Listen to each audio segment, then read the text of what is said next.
She thought he'd never look at her that way until he closed the door behind them. She never worried about being alone with him. That was the safest part of their relationship. Because if a man never looked at you that way, there was nothing to lose. Maya Collins learned that early, long before she learned how to want things she didn't believe she could have. She balanced the stack of folders against her hip and nudged the office door open with her elbow, already rehearsing the apology she'd give for staying late again. The floor was mostly empty now, the kind of quiet that settled after everyone else had decided their lives outside these walls mattered more than unfinished work. Maya didn't resent it, she just didn't belong to that category of people yet. Still here? The voice came from behind her, familiar, calm, threaded with mild surprise. She turned. Ethan Brooks leaned against the doorway of the conference room, jacket off, sleeves rolled, dark hair slightly rumpled in a way that suggested a long day rather than carelessness. He looked tired, good tired. The kind of tired that suited him. Someone has to make sure the numbers don't lie, she said lightly. He smiled. That someone is always you. There it was again, that tone, warm, appreciative, entirely non-romantic, safe. Maya smiled back and walked past him, setting the folders down on the long table. You heading out? In a minute, he replied. I wanted to finish reviewing the proposal, thought I'd borrow your brain. She laughed softly. That implies I'm not already doing that for free. Fair, he said. I owe you dinner. She froze internally for half a second, then relaxed. He said things like that all the time, harmless things, things that never meant that kind of dinner. You owe me a coffee, she corrected, and even that's debatable. He chuckled and followed her inside, pulling the door closed behind him without thinking. The click echoed faintly in the quiet room. Maya didn't notice. She'd known Ethan for almost 3 years, long enough to recognize his moods by the way he stood. Long enough to know when he was overwhelmed, when he was pushing himself too hard, when he needed someone to push back. Long enough to know, without question, that he didn't see her romantically, and that was fine. She decided that early, too. Because Ethan Brooks was the kind of man people noticed. The kind who dated women who walked into rooms like they belonged there, women who didn't rehearse conversations in their heads or second-guess the space they took up, women who didn't fade into the background by habit. Maya had learned to be useful instead. Useful meant needed, needed meant safe. She slid a folder toward him. Page 6. The projections don't account for the seasonal dip. He scanned it quickly. You're right, again. She shrugged. I usually am. He looked up at her then, not long, not intense, but something about his gaze lingered. You should have been in the meeting this afternoon, he said. They listen when you talk. Maya smiled, dismissive. They listen when you talk. That's not the same thing, she tilted her head. It kind of is. He frowned slightly, like he wanted to argue but didn't. Instead, he turned back to the paperwork. Silence filled the room, comfortable, familiar, dangerous in its own quiet way. Maya leaned back in her chair and stretched, feeling the pull in her shoulders from a day spent hunched over spreadsheets. Ethan noticed immediately. Long day, he asked. Aren't they all? You don't have to stay, he said. I can finish this. She shook her head. You'll overthink it, he smiled. True. She watched him for a moment longer than necessary. He wasn't looking at her. That mattered. If he ever did, she'd have to reckon with a version of herself she didn't know how to be, someone who hoped, who risked disappointment. Better to stay invisible, better to stay certain. They worked in quiet tandem for another half hour. Outside, the sky darkened, the city lights blinking on one by one. Somewhere in the building, a cleaning crew moved past, their voices muffled. Maya gathered her things. I think that's everything. Ethan nodded, closing the folder. Yeah, thanks again. She stood, slinging her bag over her shoulder. Anytime. She turned toward the door. It didn't open. She frowned slightly, then tried again. Locked. Huh, she murmured. That's new. Ethan stood behind her now, closer than before, not invading her space, just there. The building must have switched to after-hours mode, he said calmly. Security usually unlocks it remotely. She laughed softly. Of course it does. He reached past her to press the call button on the wall panel. His arm brushed hers, accidentally, she felt it anyway, electric. She swallowed and stepped back instinctively. He noticed. "You okay?" he asked. "Fine," she said too quickly, "just surprised." The panel beeped. A recorded voice chimed in, cheerful and unhelpful. "Security has been notified, please wait." Maya exhaled and leaned back against the table. "Guess we're stuck for a minute," she said. Ethan nodded. "Looks like it." He didn't move away, neither did she. The room felt smaller now, not because of the locked door but because of the quiet awareness settling between them. Ethan glanced at her, really glanced, and for the first time in 3 years Maya felt something shift, not in him, in herself, because the way he looked at her just then wasn't distracted, or friendly, or automatic, it was focused, searching. She broke eye contact first, heart thudding.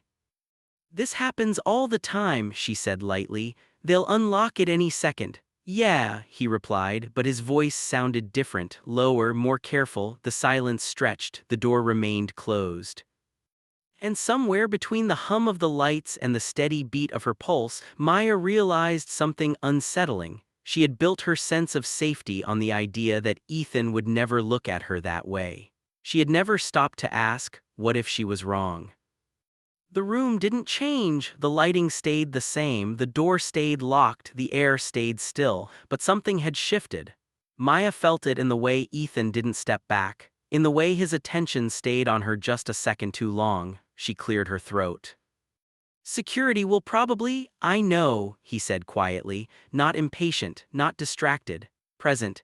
He leaned a shoulder against the table opposite her, close enough now that she could smell his cologne, clean, subtle, familiar in a way she'd never allowed herself to notice before. Minutes passed. The panel didn't beep.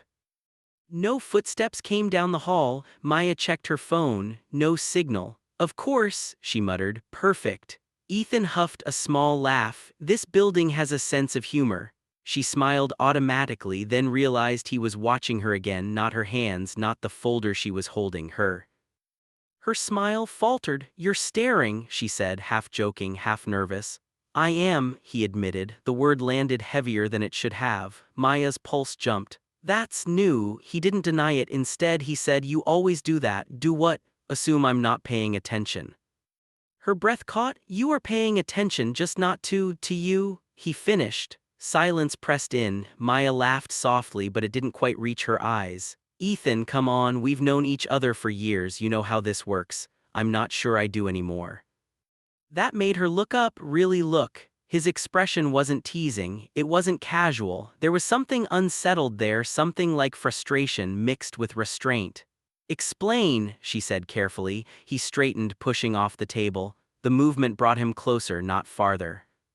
"Why do you think I only see you as work?" Her fingers tightened around her bag strap. "Because you do." "That's not an answer. It's the truth." "Is it?" he asked softly. "Or is it just the version that feels safest to you?" Her chest tightened. She didn't like this conversation, not because it was wrong, but because it was dangerous. "Ethan," she said quietly, "we're colleagues." "Were," he corrected. "We stopped being just that a long time ago." She shook her head. "No, we became friends." "And friends don't notice when someone stops taking vacation days," he said. "They don't remember how you take your coffee even when you don't ask.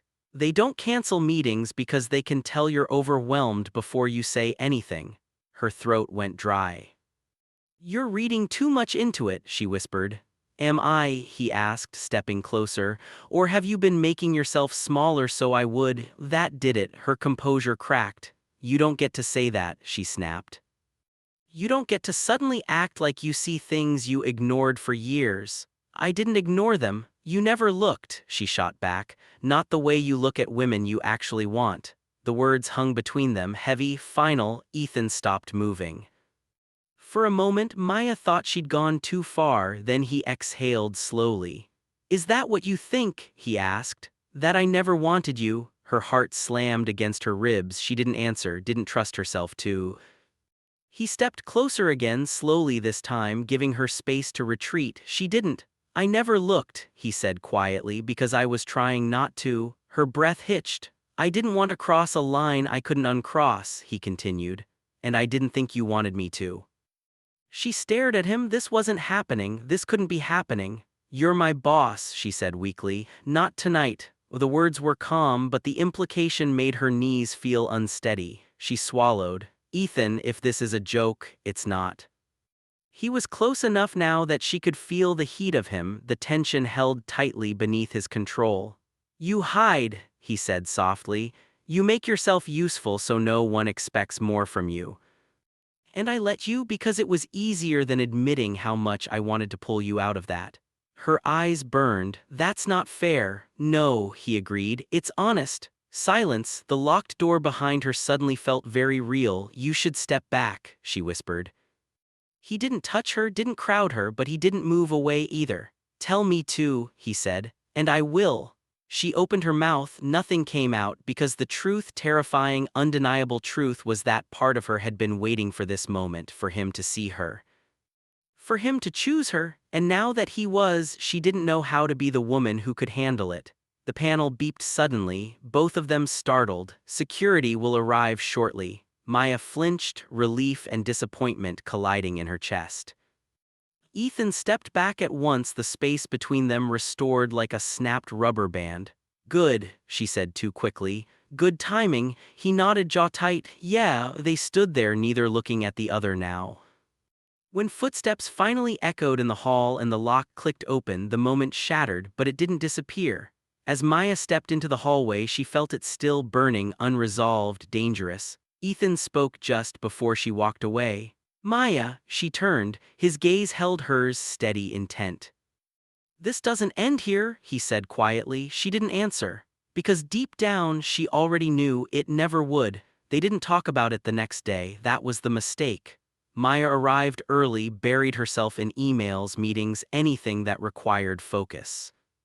She avoided the executive floor entirely until she couldn't. Ethan wants to see you. The assistant's voice was neutral, professional. Maya's stomach dropped anyway. About? She asked, already knowing. He didn't say. Of course he didn't.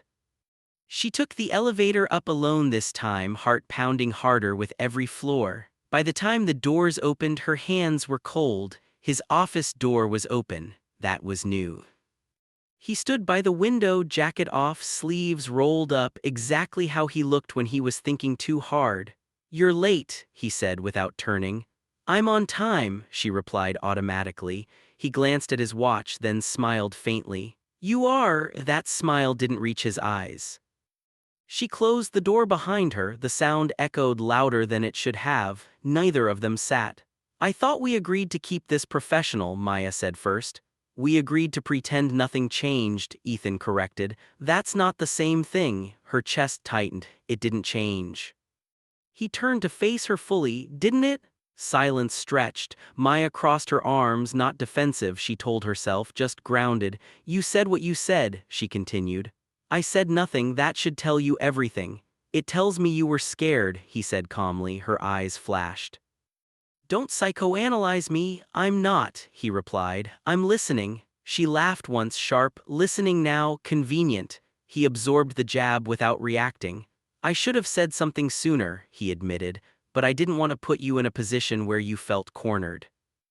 And locking us in a room did, she shot back. That wasn't intentional. No, she said softly, but what you said after was. He stepped closer, not too close, but enough that the air shifted again. Maya, he said, voice low, I need to know if I imagined it. Imagined what? That look on your face when I said I wanted you. Her breath caught. That hesitation, he continued. That moment where you didn't pull away. She looked down, there it was. The crack. You don't get to ask me that, she whispered. Why? Because if I answer honestly, she said, we can't go back. He didn't hesitate. I don't want to. That stopped her cold. She looked up, meeting his gaze. You say that now, she said. But you don't live in my world. And what world is that? He asked. One where everything costs something, she replied, where wanting too much means losing everything. He frowned. You think wanting me would cost you? I know it would, she said. My job. My reputation, my independence. He shook his head. I would never. You don't control that, she cut in. Power does. Silence fell again, heavier this time. You think I'd let this hurt you, he said quietly. I think you don't understand how often women like me pay the price for men like you, she replied. That hit. He stepped back as if struck. I don't want to be another risk, he said. Then don't make yourself one, she said, his jaw tightened.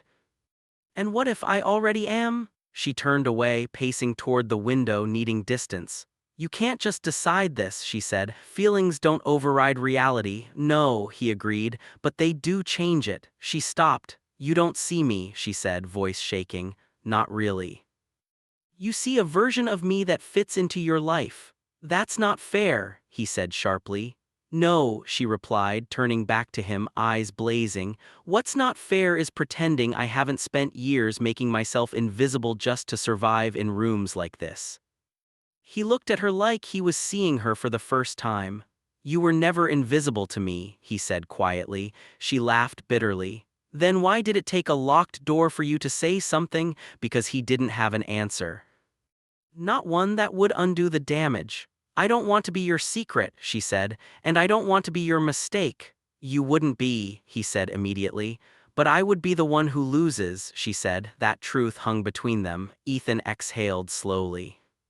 Then tell me what you want, he said, not what you're afraid of. She hesitated, then finally, I want to be chosen, she said, out loud without conditions. His eyes softened and hardened at the same time. That's not something I take lightly, I know, she whispered. That's why I don't think you'll do it. They stood there, the distance between them charged and aching. This isn't over, he said finally. No, she agreed, it's just getting dangerous. She walked past him toward the door. Just before she reached it, he spoke again, quiet, certain. I won't touch you, he said. I won't cross another line unless you ask me to. Her hand paused on the handle. She didn't turn around. Then don't make me ask, she said, and she left. But the truth followed her out, whatever line she was trying to protect. She'd already stepped over it. The rumor didn't start with words, it started with looks. Maya felt them before she heard anything, whispers trailing behind her in the hallway, pauses in conversations when she entered a room, a sudden stiffness from people who used to be easy around her. She told herself she was imagining it, until HR emailed, "Can you come by this afternoon? Just a check-in." Her hands went cold. By the time she left the meeting, technically polite, professionally vague, she understood exactly what had happened. Someone had noticed, not proof, not scandal. Just enough implication to make her position feel unstable. She didn't go back to her desk. She went upstairs. Ethan's door was closed. She knocked once. "Come in." He looked up instantly, concern crossing his face when he saw her. What happened? She shut the door behind her, hands shaking just slightly. "They're watching me," she said. "HR, the board, someone noticed the change." His jaw tightened. "Did they say anything directly?" "No," she replied, "which is worse." He stood, slow and controlled. "This is my fault." "No," she said sharply, "this is what I warned you about." Silence pressed in, then he did something she didn't expect. He picked up his phone. "What are you doing?" she asked. "Fixing it." "You can't," she said quickly. "You can't just—" "I can," he said calmly. "And I should have sooner." He moved past her toward the door. "Ethan," she grabbed his arm, "if you make this a spectacle," he turned back to her, eyes steady. "I'm done letting you carry this alone." Her breath caught. The boardroom was already full when they entered. Maya felt every eye turn toward them. Ethan didn't slow, didn't release her hand. He took his seat at the head of the table, pulling her gently beside him. A murmur rippled through the room. "This meeting wasn't scheduled," someone began. "I know," Ethan said evenly. "I called it." He glanced at Maya once, not to ask permission but to reassure her. Then he looked back at the board. "There's been speculation," he continued. "And rather than let assumptions grow, I'm addressing it directly." Her heart pounded. "I'm in a relationship," he said, the room stilled, "with Maya." Every muscle in her body went rigid. Someone inhaled sharply. "This is highly inappropriate," a board member started. "No," Ethan interrupted, voice firm. "What would be inappropriate is pretending power excuses silence." He stood. "Maya has not benefited from me," he continued. "She has earned every position, every opportunity, every ounce of respect she's gained in this company." He turned slightly, gesturing toward her, not claiming her, recognizing her. If anyone believes otherwise, he said calmly, they can bring evidence or resign. The room went dead quiet, Maya's vision blurred. Effective immediately, Ethan went on, I'm recusing myself from any involvement in her evaluations or reporting structure. A pause, and if that's not acceptable to this board, then neither am I. Shock, pure, unfiltered shock. Maya stood suddenly. Ethan, he looked at her and smiled, soft, unwavering. I told you, he said quietly, I'd choose you out loud. Tears burned her eyes, no one spoke because there was nothing left to say. Later, alone in his office, the adrenaline crashed all at once. You didn't have to do that, Maya whispered. Yes, he said, I did. You put everything on the line. He stepped closer but stopped short, letting her choose the distance. I put honesty on the line, he corrected. The rest was already at risk. Her voice broke. You could have lost everything. I almost did, he said. By not saying something sooner, she stared at him, this man who had just dismantled an entire room for her. Why? She asked softly. Because I don't want you shrinking anymore, he replied. And because I don't want you quietly. She exhaled, trembling. You closed the door that night, she said, and I thought you were trapping me. He shook his head gently. I was trying not to lose you. She stepped closer now. I don't feel trapped, she whispered. Good, he said. Because I won't hold you unless you ask me to. She didn't hesitate, she reached for him, and when he wrapped his arms around her, slow, careful, reverent, there was no power in it, only choice, only truth, and only one thing left unresolved. What would happen next, now that pretending was no longer an option? The city looked different in the morning. Maya noticed it as she stood at Ethan's kitchen window, barefoot, wrapped in a soft sweater that wasn't hers but felt like it might be someday. The skyline stretched out, familiar yet altered, like something she'd seen her whole life and only now truly understood. Nothing had changed, and yet everything had. Ethan moved quietly behind her, setting 2 mugs on the counter. He didn't crowd her, didn't assume. He had learned quickly that space was part of trust. Coffee, he said. She turned, accepting the mug. Their fingers brushed. A small thing, not small at all. Are you okay? He asked. She nodded slowly. I think so. He watched her carefully. That's not the same as yes. She smiled faintly.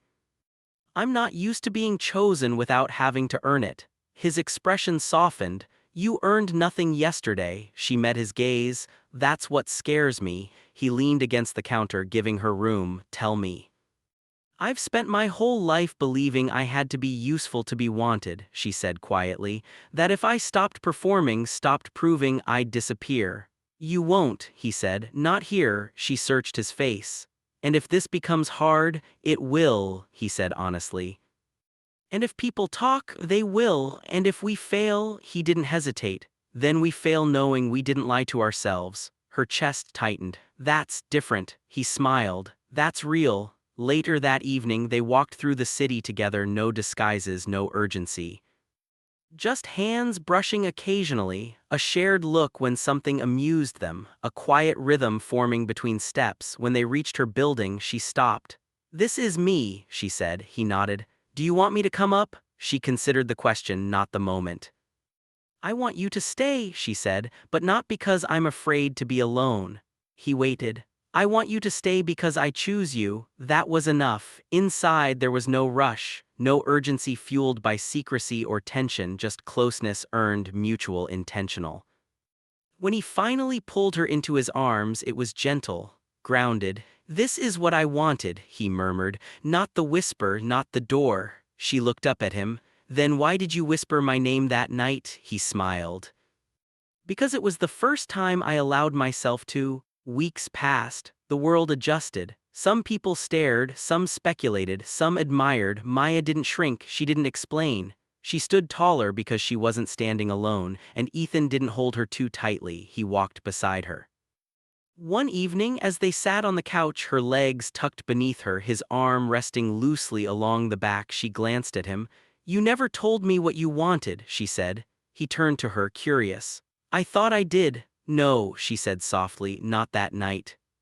He smiled slowly. I wanted you to know, he said, that I saw you long before I touched you, that wanting you wasn't sudden, just finally spoken, and that closing the door wasn't about trapping you. She leaned closer. It was about giving us a moment that belonged to us, he finished. She rested her head on his shoulder. Then I'm glad you closed it, she said. He kissed her hair, not possessive, not demanding, certain. And as the city hummed on around them, Maya realized something simple and powerful. What he wanted was never control, never secrecy, never just one night. What he wanted was her choosing to stay. And this time she did.